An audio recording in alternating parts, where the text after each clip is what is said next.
Une vision globale du secteur de l'hôtellerie qui peine à voir la lumière au bout du tunnel. Quelles sont les perspectives ?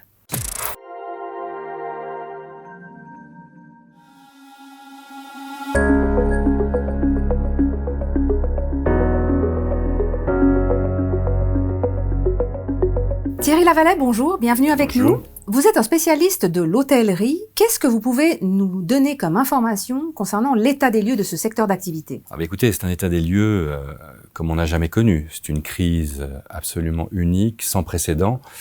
L'hôtellerie a été touchée au niveau international.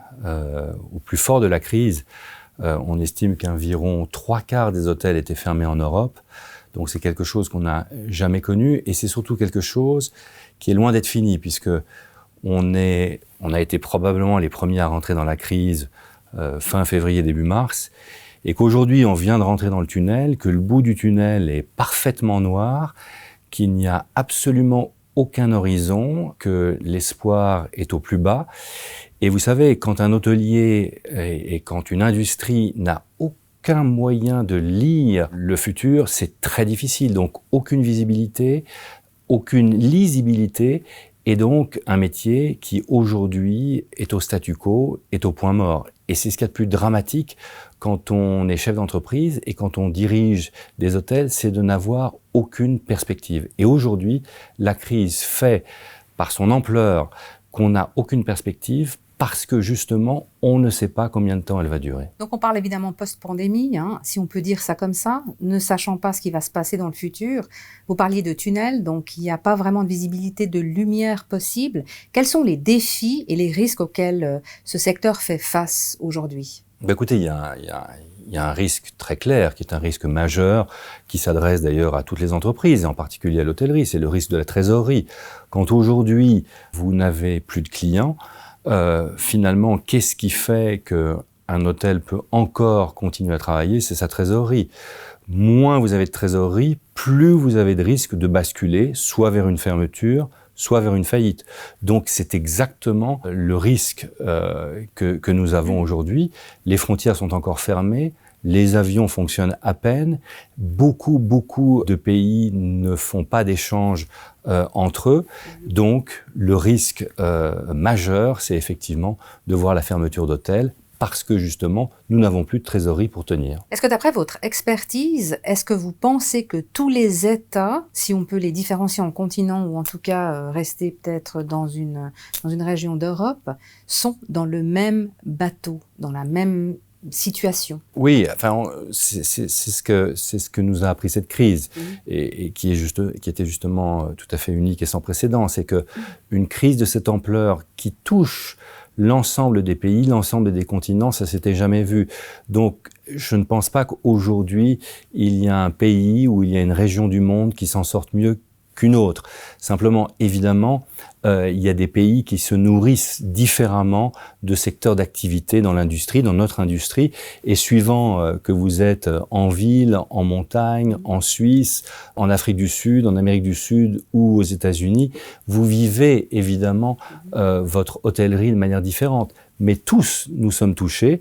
La question est juste de savoir de quelle manière on l'est, suivant qu'on est un hôtel de ville ou un resort hôtel. D'après votre vision, qu'est-ce qu'on pourrait dire sur les tendances ou les innovations dans ce domaine ?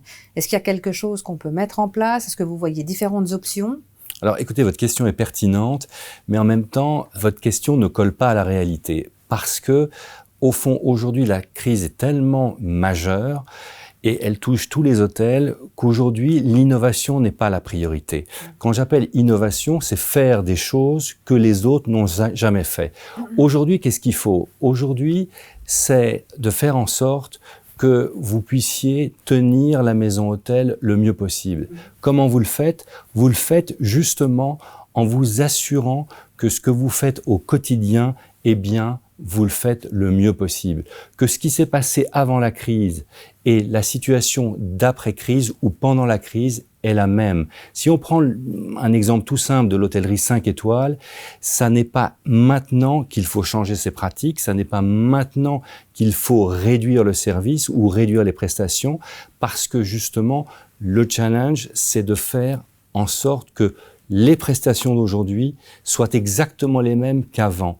Et vous savez, je prends une métaphore qui est simple. Quand vous avez du mal à trouver, à manger, à vous nourrir, vous n'allez pas forcément aller chercher les produits les plus nobles, vous n'allez pas forcément chercher le caviar ou le foie gras, vous allez tout simplement chercher à remplir votre assiette. Mais aujourd'hui, un hôtel, il cherche tout simplement à faire venir ses clients et à être capable de proposer les prestations qu'il avait l'habitude de proposer avant sans avoir à subir la crise que nous traversons.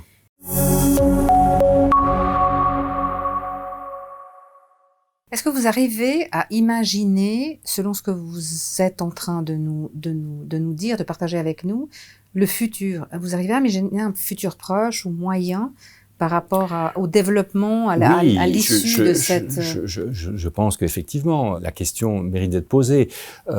Sur l'innovation, je me suis exprimé, mais c'est vrai que sur le futur de demain, on reste convaincu que ce sera un futur tourné vers un monde plus vert, vers un monde qui va emboîter le développement durable de manière plus conséquente qu'avant. Et je suis certain que cette crise nous aura appris aussi à pratiquer une communication différente, à pratiquer une communication beaucoup plus participative, beaucoup plus linéaire, beaucoup plus horizontale, et que le management dit horizontal, pyramidal, probablement disparaîtra. Je pense que en fait, le monde de demain sera un monde forcément plus participatif que le monde d'hier. Donc, en disant participatif, vous parlez aussi de la relation employeur-employé. Complètement. Donc, dans cet état d'esprit-là, est-ce qu'il y a des choses à innover, à changer à ce niveau-là en tant qu'employeur? On parle de l'hôtellerie, bien sûr, vis-à-vis des potentiels employés, par exemple, du monde du travail, si on parle économie. Oui, c'est ce que je disais. C'est un monde où le monde de demain sera résolument tourné vers l'échange, vers la communication et s'intéresser davantage à ce que nous sommes, d'où nous venons, où nous allons, bref, le partage. Est-ce que vous pensez que le monde de l'hôtellerie, ce secteur et les entités propres pourraient éventuellement, certains pourraient fermer leurs portes, ou comment vous imaginez que les choses vont se développer? Est-ce qu'on doit avoir une vision catastrophique de l'avenir par rapport à court et à moyen terme, ou est-ce que c'est plutôt les gens vont réussir à se relever en retrouvant les bases, en étant peut-être un peu plus créatifs ou innovants à l'avenir? Comment est-ce que vous voyez la chose? Écoutez, je la vois très simplement. La crise est d'une ampleur sans précédent. Il est clair que quand on traverse une crise de cette manière-là, on ne peut pas imaginer que 100% des hôtels vont rester debout. Beaucoup d'études ont déjà été faites et on indique qu'à l'échelle internationale, environ un quart, 25%, des hôtels vont disparaître, soit au travers d'une fermeture classique, soit au travers d'une faillite. Il est clair que nous ne sommes pas la seule corporation où il y aura évidemment une sélection qui va être faite, mais il est vrai que l'hôtellerie qui a subi ou qui a profité ces dernières années d'un développement sans pareil, aujourd'hui va forcément devoir un certain nombre d'hôtels disparaître du marché. C'est la loi du marché et c'est là où l'économie prend le pas sur toute autre forme de diagnostic. Oui, il y aura probablement un grand nombre d'hôtels qui vont, tout pays confondu, qui vont disparaître de la carte et du marché hôtelier. On va rester positif. On vous souhaite tout de bon pour la suite. Merci. Beaucoup de courage. Oui. Et puis on souhaite que les choses évidemment évoluent, s'arrangent et puis que vous voyez cette lumière au bout du tunnel. Thierry Lavallee, on vous remercie pour ce moment. Merci Emmanuela. Ce très intéressant interview et à très bientôt. À bientôt. Merci. Cette interview est organisée par Doucascopie TV. On reste avec vous, connectés et restez avec nous pour cet échange très intéressant. À bientôt. Au revoir.